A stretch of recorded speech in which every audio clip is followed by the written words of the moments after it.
Ito na po mga kaperlas ng silanganan, mga kababayan at mga OFW natin. Pinagkakaguluhan po si VP Inday Sara sa Cebu. Walang akap, walang AX, walang dalang pera, pero pinagkakaguluhan ng mga tao. At mahal ng mga taga Cebu. Kahit saan sa buong mundo, mahal na mahal po si Inday Sara Duterte. Panoorin po itong video ito.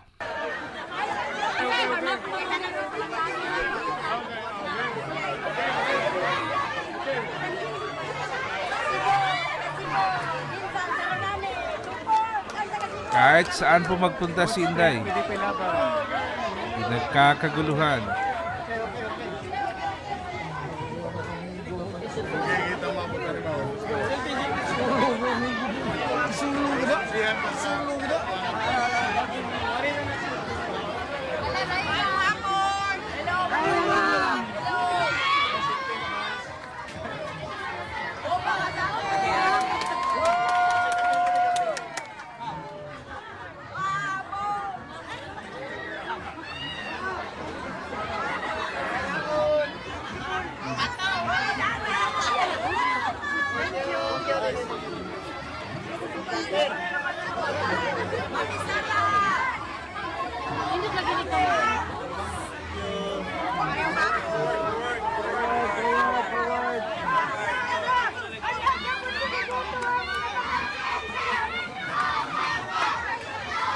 Grabe yung sigaw ng mga tao.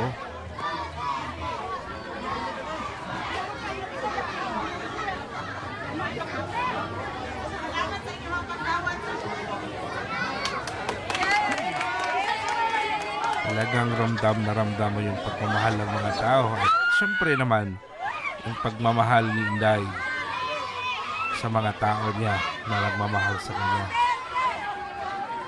Ganun kasi yun eh. Kung ano yung tinanim mo, yun din yung aanihin mo.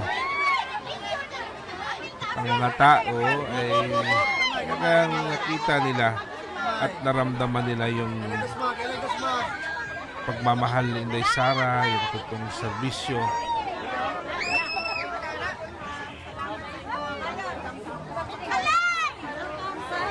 Grabe yung mga tao. Napakasimple.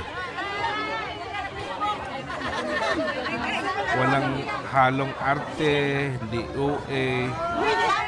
Natural lahat. Kaya mga tao ay kahit wala pang eleksyon, ganyan na talaga si Inday Sara.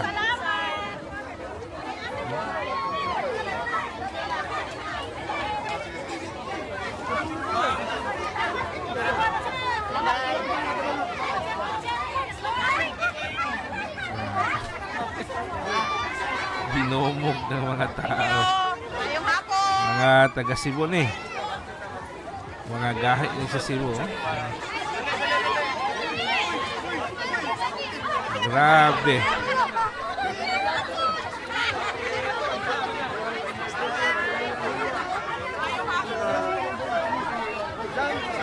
Dili ni sa mall ha. Normally pag sa mall mas daghan tao. Pero si Bongbong Marcos, President Bongbong Marcos nung pumunta sa mall wala man lang pumansin.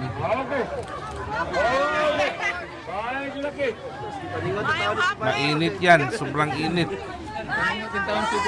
No. Pinawisan ng maraming singot. Talagang napakasimple. Yano at sobrang bait. Oh, sinusundan talaga ng mga grabe. Kaya takot sila nitong magiging presidente kasi siya man talagang magiging presidente na. Sigurado yan. Kaya gusto nilang ipa-impeach. Yan, tingnan nyo, gusto nyo ipa-impeach, mahal na mahal ng tao. Organic na among gugma.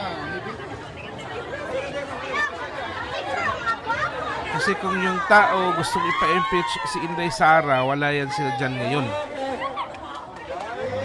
Tingnan nyo ang mga tao, sobrang excited.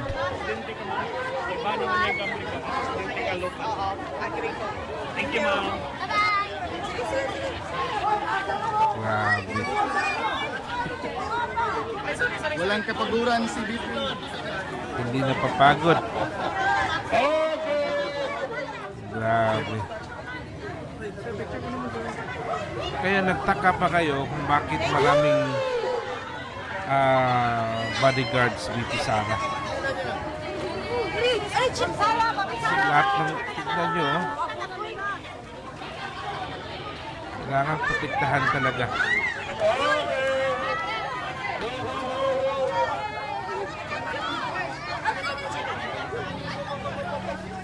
Grabe, sinusundan talaga ng ayaw. Oh, ayaw umalis.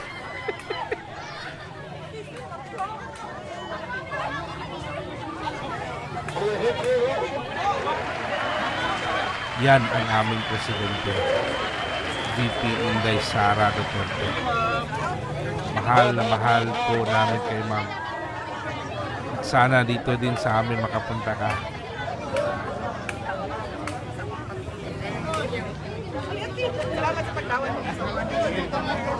Walang halong biro, walang halong kauihan dyan. Puro totoo, natural. At ramdam na ramdam ng mga tao. Grabe.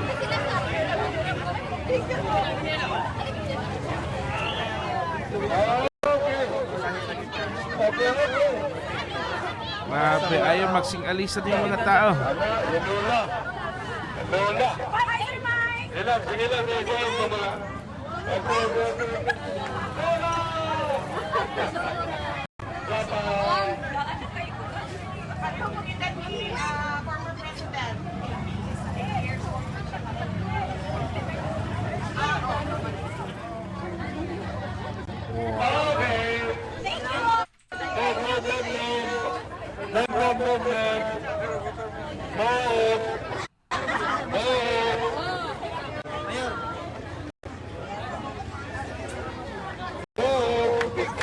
Grabe, sinusundan talaga ng mga tao.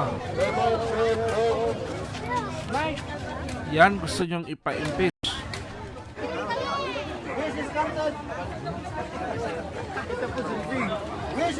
Ano po yung mensahe po sa mga Cebuano po natin po na nandito sa pagbisita niyo po ngayon nga hapon po, sir? Ay, ma'am. Pasalamat ko sa pundok Mayor Mike Rama, Vice Mayor Dondon Ontiveros, ang mga konsehal nila sa ilahang kuan. Pagdawat sa ako ang uban sa ilahang handshaking karong hapon. Sila ng kampanya, ako nagpasalamat sa mga Cebuano sa ilahang Ano padayon. yung reaction mo on the dictatorship statement ng tatay mo? Di ba ako man tong diktador? Ingon sa mga, ingon nila ako tong diktador, ako to sir.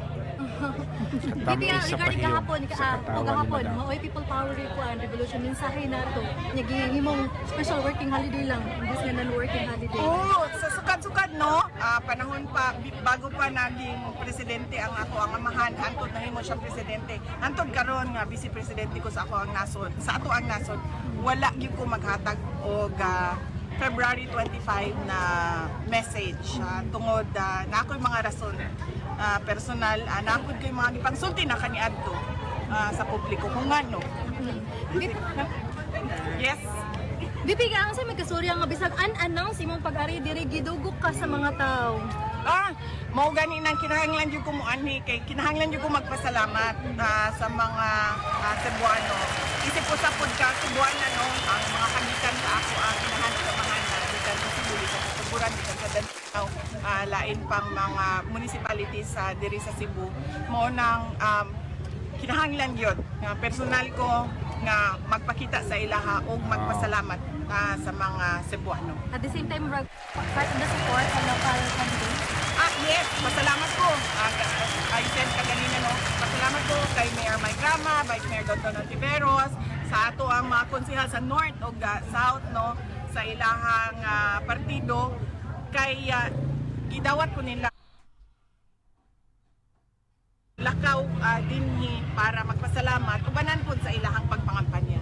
More pa ba daw, ugma? Pwede pa daw ka magbisita sa uban pang parts? Yes, of course. Oo, gi-promise ko ni kay Mayor Mike kaniadto noon nagbisita ko Cebu pero wala ko nagkapanahon sa iyahang balik ko o buhat siya schedule para sa ilahang bundok niya ni nung ko nga muban ko sa ilahang. Nga na punutong wala ni Kuyog atong pag-ari si mong Papa Vice. O naglahi amo ang schedule, wala ko kibalo isa ka adlaw bago ang kadtong rally mao pa to nasultian ko nga na ay ko na rally din sa Cebu. So naglahi ang ako ang schedule dili na ako siya makancel kay Managing ina. Selfie, usap, virtue. So, palakpakan po natin yung mahal natin yung Vice Presidente. Talagang sobrang supportive yung mga tao, ramdam na ramdam yung pagpamahal. At yan po, dapat makita po to ng mga politika dyan. Yung mga gustong magpapa-impeach ni Inday Sara. Sana nyo makita nyo po kung gaano kamahal ng tao tapos ngayon gusto nyong ipa-impeach. So hanggang doon po, maraming salamat.